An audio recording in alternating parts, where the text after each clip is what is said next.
And he's the one that's benefited from, or just experienced Candlelighters a little bit from the sibling standpoint. Keenan kind of came in after Mikkel was out of treatment, but we were still very much involved with the Candlelighters from a family standpoint.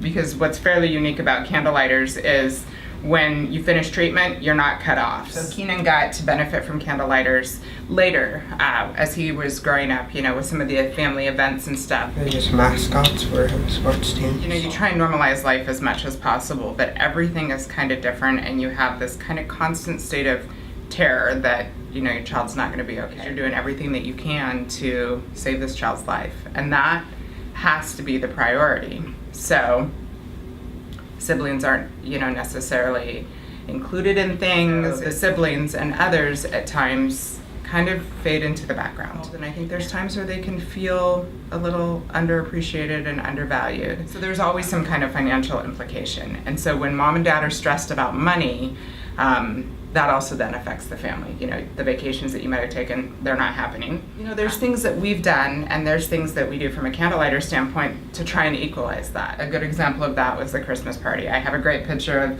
Keenan and Mikkel both sitting there with their faces painted. So it wasn't just them taking care of Mikkel as the sick child, but it was normalizing life for Keenan too. And we don't just invite the sick kids, we invite the entire family to come. When we take food to the hospitals, it's food for everybody. He chose to go into the Army after graduating from LaSalle. He wanted to be a medic, so when Mikkel would get sick or fever or something, I tend to be much more worried than when Keenan gets sick. If Keenan gets sick, I'm like, oh, you're fine.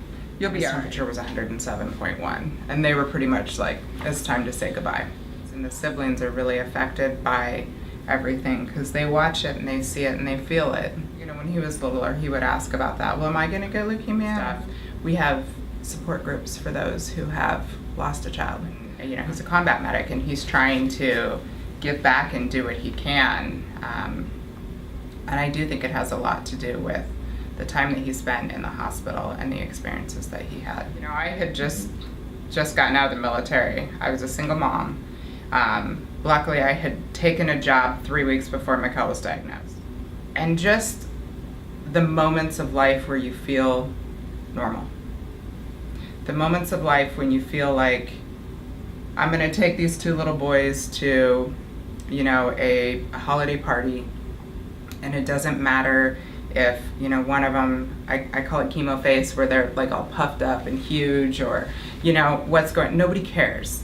It's just about having fun, and it's about everybody just being a family and enjoying yourself. And for that short moment, you don't have to think about the fact that you're dealing with cancer. It helped me be a better mom to Keenan. So I chose to surround myself with people like Candlelighters and people like, you know, others who had gone through it that could build me up. And I appreciated when people would, you know, put Mikkel in their prayer chains. And I feel blessed because I have my Candlelighters community and I have the Our Lady of the Lake community.